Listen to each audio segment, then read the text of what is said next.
Success is a vehicle which moves on wheels called hard work and discipline. But journey is impossible without fuel called self-confidence.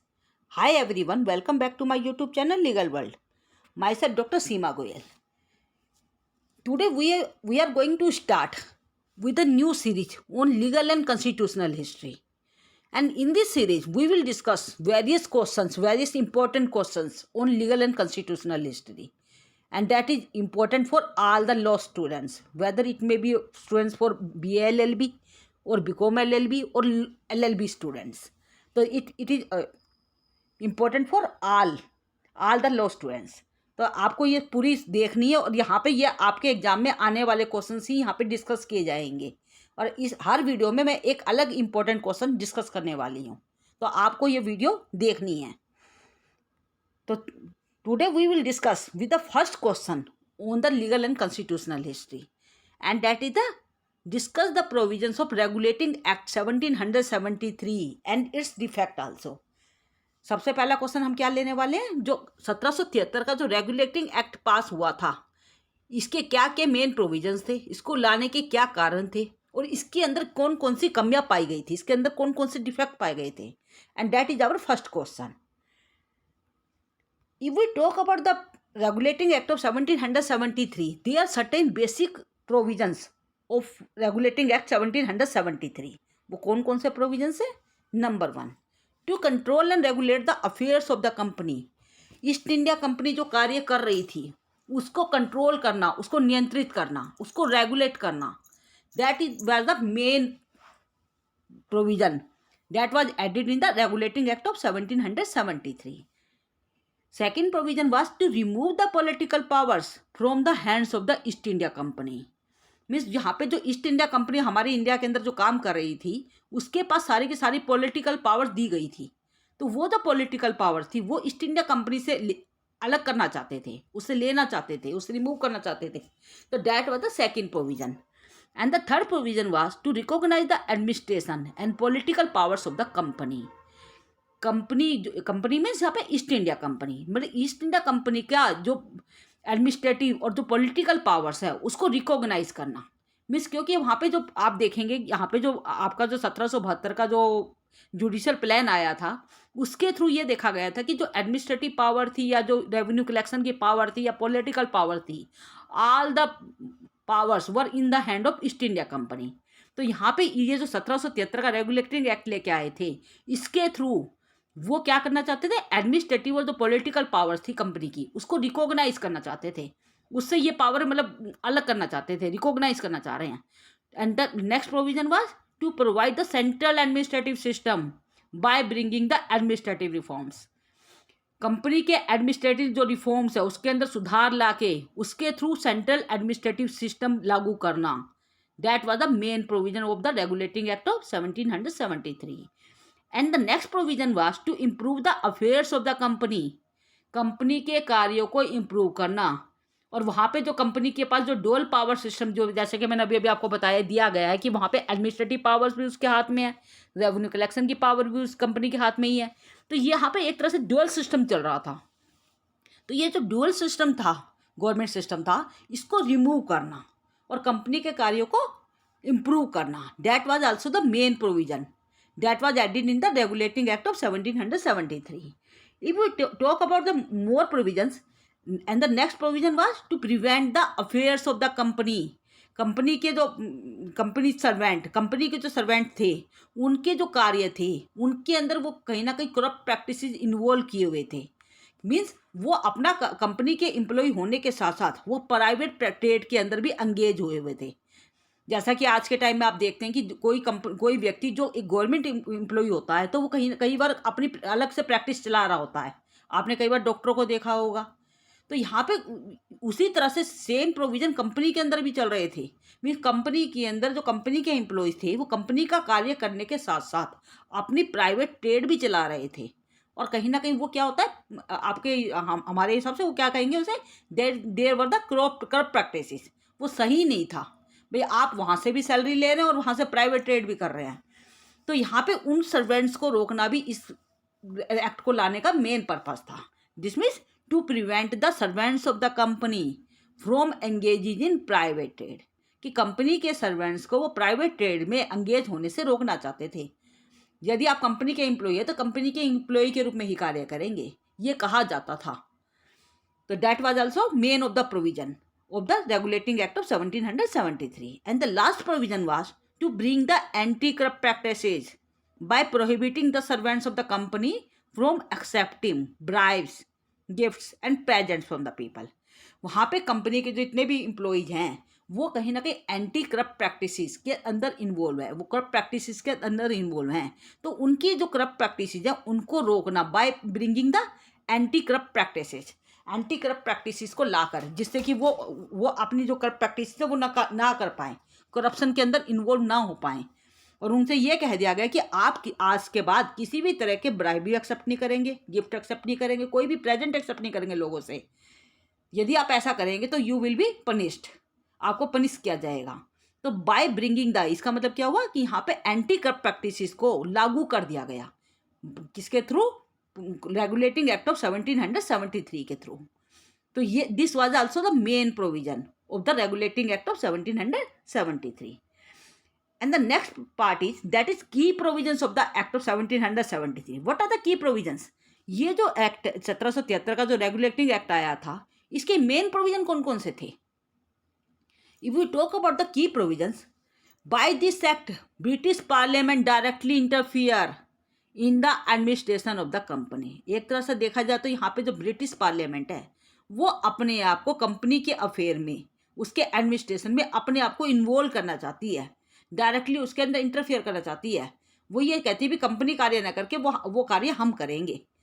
तो क्या बताएंगे? By this act British parliament directly interfere in the administration of the company.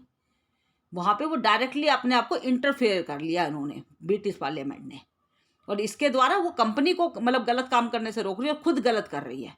तो यहाँ पे क्या इसके main provision कौन कौन से थे? Number 1, introduction of the office of the governor general in Bengal.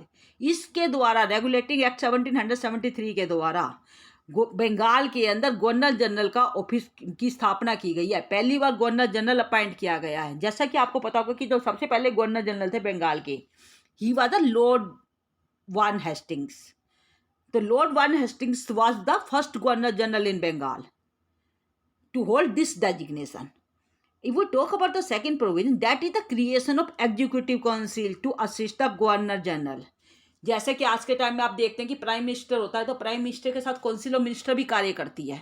Similarly उस समय क्या था कि वहाँ पे जो गवर्नर जनरल का ऑफिस बनाया गया है उसको सहायता के लिए, उसको असिस्ट करने के लिए एग्जीक्यूटिव काउंसिल को बनाया गया कि एग्जीक्यूटिव काउंसिल जो है वो उनकी सहायता करेगी गवर्नर जनरल की।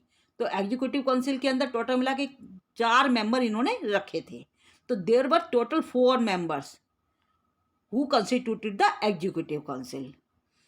So this was the second provision. If we talk about the third provision, that is the Governor General of Madras and Bombay presidencies subordinate to the Governor General of Bengal. ये कह दिया गया कि जो governor general of Bengal है वो सबसे ऊपर रहेगा जी, और वो जो गवर्नर जनरल ऑफ बंगाल है उसके अंडर में काम करेगा कौन? Governor general of Madras and governor general of Bombay presidencies.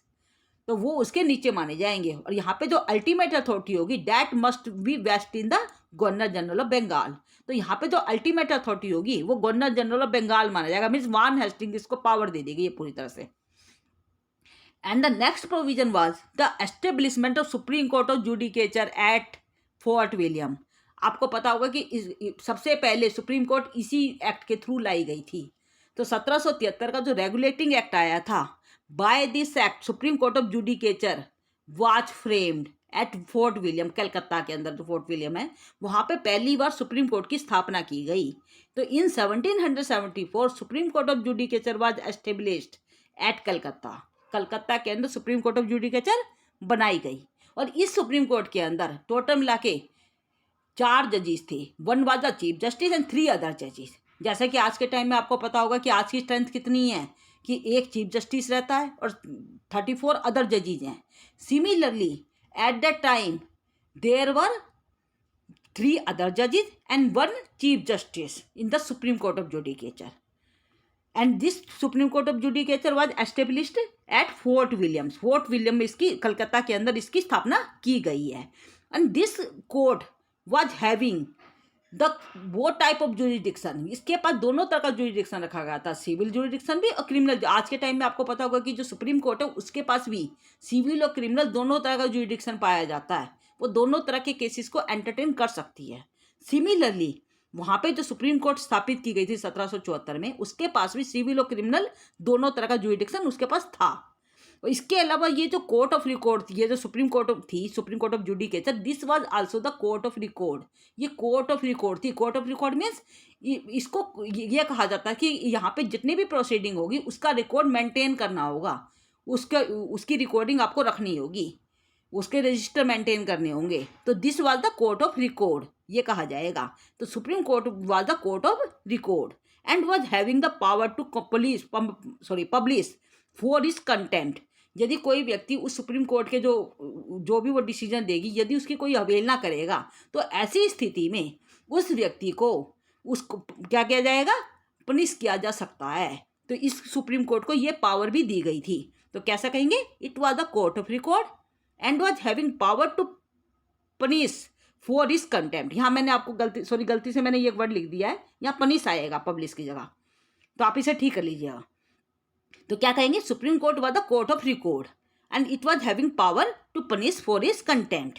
तो यहाँ पे यदि कोई इस कोर्ट की अवहेलना करेगा, तो ऐसी स्थिति में इसके लिए इसको पनिश करने की भी पूरी पावर दी गई थी। And this was having the power to try all civil as well criminal cases, जो मैं आपको अभी बता चुकी हूँ। परंतु यहाँ पे जो सिविल और क्रिमिनल केसेस जो ये कोर्ट एंटरटेन कर रही है, इसके अंदर नेटिव जो वहाँ के जो सामान्य जो वहाँ के जो जनरल लोग हैं जो इंडिया के, उनके ऊपर ये कह दिया था कि ये अप्लाई नहीं होगा। यहाँ पे ये only British subjects note on natives, means यहाँ पे ये जो कोड है ये ब्रिटिश सब्जेक्ट पे लागू होगी। नेटिव्स के लिए यहाँ पे कोई कानून नहीं बनाया गया है। नेटिव्स को उनके अपने पर्सनल लॉज के द्वारा ही गवर्न किया जाएगा आज भी। तो it was having jurisdiction over admiralty cases also. तो यहाँ पे एडमायल्टी केसेस को भी के लिए भी क्षेत्राधिकार इसके अंदर रखा गया था। तो this was all about the supreme court of judicature. जैसा कि मैंने आपको बताया कि this was established for the first time by the regulating act of 1773 and the next की प्रोविजन वाज, और यहाँ पे एक मैं बात आपको बताना भूल गई हूँ कि यहाँ पे जो सुप्रीम कोर्ट ऑफ जुडिकेचर इन्होंने स्थापित की थी, इसका जो पहला चीफ जस्टिस था, his name was Elijah Impey. This was the name of first chief justice of this court. तो supreme court of judicature was having his first chief justice as Elijah Impey उनका पहला नाम था। और ये भी कहा गया था कि इसके जो जजेज होंगे ना वो इंग्लैंड से ही होंगे। And the next provision was to reform to curb the corruption by bringing the anti corrupt practices. Means यहाँ पे जितने भी कंपनी के एम्प्लॉइज हैं जो करप्ट प्रैक्टिसेस में इन्वॉल्व हैं, तो उनके लिए ये कहा गया था कि उनके लिए एंटी करप्ट प्रैक्टिसेस अडॉप्ट की जाएगी। और उनका जो करप्शन जो भी वो कर रहे हैं, जैसे कि वो प्राइवेट प्रैक्टिसेस में इन्वॉल्व थे, जैसे मैंने अभी आपको बताया था, या फिर वो गिफ्ट वगैरह या ब्राइबरी के रूप में कुछ पैसा किसी लोगों से ले रहे थे, तो ये सब चीज़ें वहाँ पे उनके ऊपर लागू कर दी गई कि वो कोई प्राइवेट ट्रेड नहीं करेंगे, किसी से कोई गिफ्ट या ब्राइब्स वगैरह नहीं लेंगे। तो ये सब प्रोविज़न उनके ऊपर भी लागू कर दिए गए। तो हाँ जी, next provision was provision for directors of the company and that's was the first time कि यहाँ पे डायरेक्टर ऑफ द कंपनी के लिए भी एक नया प्रोविज़न बनाया गया। कंपनी के लिए अलग अलग डायरेक्टर अपॉइंट कर दिए गए, और उन डायरेक्टर्स का जो टाइम पीरियड था दैट वाज फॉर 5 ईयर्स, 5 साल का रखा गया था। इसके अलावा ये कहा गया था कि 1/4 of them retire every year, इनमें से 1/4 जो मेंबर है वो हर साल रिटायर हो जाएंगे, और इसके लिए रीसिलेक्शन का भी प्रोसीजर रखा गया था। तो दीज ऑल वर की provisions of this act of 1773 and the last one was contribution of the act of 1774। ये जो 1773 का जो रेगुलेटिंग एक्ट आया, तो इसके जो मेन कंट्रीब्यूशन क्या रहा है हमारी लीगल हिस्ट्री के अंदर, भाई देखा जाए तो ये जो 1773 का रेगुलेटिंग एक्ट मैंने आपको सारा बताया है, इसके अंदर इसका जो हमारी जो लीगल हिस्ट्री है इसके अंदर इसका काफ़ी योगदान रहा है देखा जाए तो यहाँ पे देखेंगे तो यहाँ पे जो एक तरह की लैंडमार्क एनेक्टमेंट रही है। आपने देखा होगा कि पूरी लीगल हिस्ट्री के अंदर एक तो सुप्रीम यहाँ पे जो रेगुलेटिंग एक्ट आया था 1773 का, और एक सेटलमेंट एक्ट आया था 1781 वाला, दोनों का काफ़ी बड़ा कंट्रीब्यूशन रहा है in our Indian legal history. तो यहाँ पे हम पहले बात करेंगे कंट्रीब्यूशन ऑफ रेगुलेटिंग एक्ट।